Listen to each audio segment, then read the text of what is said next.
ইনানি নয়, কক্সবাজার শহর থেকেই সেন্ট মার্টিন যাবে জাহাজ।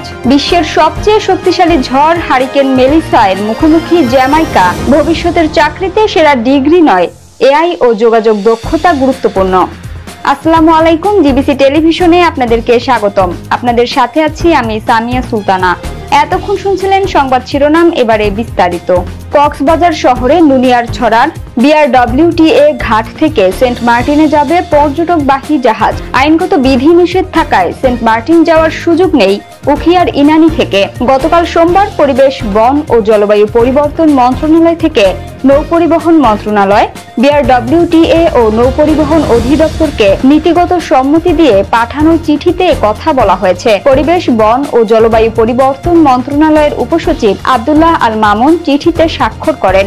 স্বাক্ষরিত চিঠিতে বলা হয়েছে 1999 সালের 19 এপ্রিল কক্সবাজার থেকে টেকনাফ পর্যন্ত সমুদ্র সৈকতকে প্রতিবেশ সংকটাপন্ন এলাকা ঘোষণা করা হয়েছে। ইনানি জেটি যেহেতু ইসিএ এলাকায় অবস্থিত, তাই এটা নৌরুট হিসেবে ব্যবহৃত হলে এখানে বিভিন্ন ক্রুজ শিপ, লঞ্চ, ট্রলার ইত্যাদি গতিবিধি বৃদ্ধি পাবে।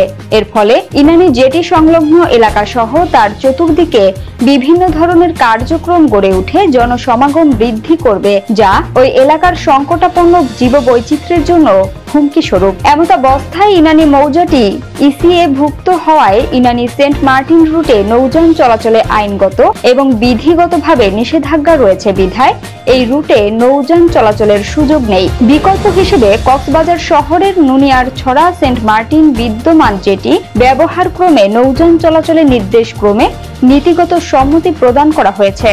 চিঠির বিষয়টি নিশ্চিত করে পরিবেশ অধিদপ্তর কক্সবাজার জেলা কার্যালয়ের পরিচালক মোহাম্মদ জমির উদ্দিন বলেন, মন্ত্রণালয়ের নির্দেশনা অনুযায়ী আগের নিয়মেই কক্সবাজার শহরের নুনিয়ারছড়ার বিআরডব্লিউটিএ ঘাট থেকে সেন্ট মার্টিনে যাবে পর্যটকবাহী জাহাজ।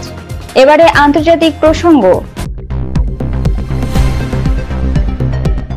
বিশ্বের সবচেয়ে শক্তিশালী ঝড় হারিকেন মেলিসার মুখোমুখি জ্যামাইকা। জ্যামাইকা চলতি বছরের বিশ্বের সবচেয়ে শক্তিশালী ঝড় হারিকেন মেলিসার সরাসরি আঘাতের মুখে পড়তে যাচ্ছে। ইতোমধ্যে দেশটিতে অন্তত 3 জনের মৃত্যু হয়েছে। আবহাওয়া বিশেষজ্ঞরা সতর্ক করে বলেছেন, এটি হতে পারে শুধু 2025 সালের সবচেয়ে ভয়ঙ্কর ঘূর্ণিঝড়ই নয়, বরং জ্যামাইকার ইতিহাসে রেকর্ড করা সবচেয়ে শক্তিশালী ঝড়। খবর বিবিসির। যুক্তরাষ্ট্রের জাতীয় হারিকেন কেন্দ্র জানিয়েছে, মেলিসার সর্বোচ্চ বাতাসের গতি ঘন্টায় 175 মাইল, যা ক্যাটাগরি 5 মাত্রার, অর্থাৎ হারিকেনের সর্বোচ্চ স্তর। বর্তমানে ঝড়টি ক্রমেই শক্তি বৃদ্ধি করছে এবং মঙ্গলবার সকালে জ্যামাইকায় স্থলভাগে আঘাত হানার সম্ভাবনা রয়েছে। এর আগে এই ভয়াবহ ঝড়ে হাইতি ও ডোমিনিকান রিপাবলিকে 4 জনের মৃত্যু হয়েছে, অর্থাৎ এখনো পর্যন্ত মোট 7 জনের প্রাণহানি ঘটেছে। বিশেষজ্ঞরা সতর্ক করেছেন, মেলিসার গতিবেগ তুলনামূলক ধীর হওয়ায় এটি দীর্ঘ সময় ধরে ভারী বৃষ্টিপাত ঘটাতে পারে, যার ফলে ব্যাপক বন্যা ও ভূমিধসের ঝুঁকি মারাত্মকভাবে বাড়তে পারে। এনএইচসি এর সর্বশেষ তথ্য অনুযায়ী বাতাসের গতি ও নিম্নচাপের মাত্রার হিসাবে মেলিসা এখনো পর্যন্ত 2025 সালে বিশ্বের সবচেয়ে শক্তিশালী ঝড়। বিবিসির অংশীদার সিবিএস জানিয়েছে, যদি বর্তমান গতিতে এটি জ্যামাইকায় আঘাত হানে, তবে এটি হবে 1851 সালে রেকর্ড রাখা শুরু হওয়ার পর দেশটির ইতিহাসে সবচেয়ে শক্তিশালী হারিকেন। সোমবার সন্ধ্যায় জ্যামাইকার স্বাস্থ্য মন্ত্রণালয় সামাজিক মাধ্যম এক্সে জানিয়েছেন, ঝড়ের আঘাতের আগেই 3 জনের মৃত্যু হয়েছে। সর্বশেষ অবস্থান অনুযায়ী মেলিসা বর্তমানে রাজধানী কিংস্টন থেকে প্রায় 145 মাইল দক্ষিণ পশ্চিমে অবস্থান করছে এবং এটি ঘন্টায় 3 মাইল গতিতে পশ্চিম উত্তর পশ্চিমমুখী হয়ে অগ্রসর হচ্ছে। ভবিষ্যতের চাকরিতে সেরা ডিগ্রি নয়, এআই ও যোগাযোগ দক্ষতা গুরুত্বপূর্ণ।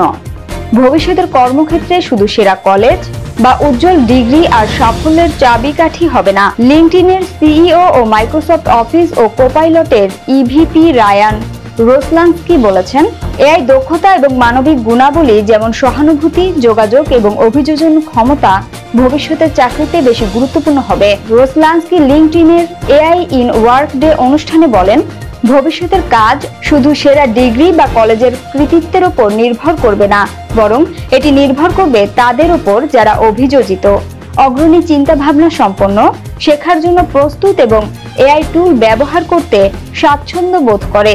এটি এমন একটি সুযোগ সৃষ্টি করছে যা আগে কখনো দেখা যায়নি। লিঙ্কডইনের প্রধান অর্থনীতিবিদ ক্যারিন কিমব্রো বলেন, অভিযোজন ক্ষমতা এখন নতুন মুদ্রা। এআই দ্রুত পরিবর্তন হচ্ছে। এটি কেবল চাহিদার দক্ষতাকেই নয়, ভবিষ্যতের চাকরির ধরন, কর্মপরিবেশ এবং নিয়োগের প্রক্রিয়াকেও বদলাচ্ছে। রোতলানস্কি আশ্বাস দিয়েছেন, এআই মানুষের স্থান নেবে না, বরং যারা এআই কে গ্রহণ করবে তারা তাদের স্থান ধরে রাখবেন, আর যারা এআই ব্যবহার করতে জানেন না তারা পিছিয়ে পড়বেন। তিনি বলেন, এআইতে মানুষের অংশীদারিত্বই হবে মূল শক্তি। সহানুভূতি, যোগাযোগ দক্ষতা এবং অভিযোজন ক্ষমতা এসবই ভবিষ্যতের যে কোনো ক্ষেত্রে সাফল্যের মূল চাবিকাঠি। সংবাদের শেষ পর্যায়ে শিরোনামগুলো জানিয়ে দিব আরো একবার। ইনানি নয়, কক্সবাজার শহর থেকেই সেন্ট মার্টিন যাবে জাহাজ। বিশ্বের সবচেয়ে শক্তিশালী ঝড় হারিকেন মেলিসায়ের মুখোমুখি জ্যামাইকা। ভবিষ্যতের চাকরিতে সেরা ডিগ্রি নয়, এআই ও যোগাযোগ দক্ষতা গুরুত্বপূর্ণ। জিবিসি সংবাদে এই ছিল এখনকার মতো। বিশ্বের যে কোনো প্রান্ত থেকে সর্বশেষ খবর জানতে ভিজিট করুন জিবিসি অফিসিয়াল ইউটিউব চ্যানেল ও ফেসবুক পেজ। এতক্ষণ সঙ্গে থাকার জন্য ধন্যবাদ সবাইকে। পরবর্তী সংবাদ দেখার আমন্ত্রণ রইল।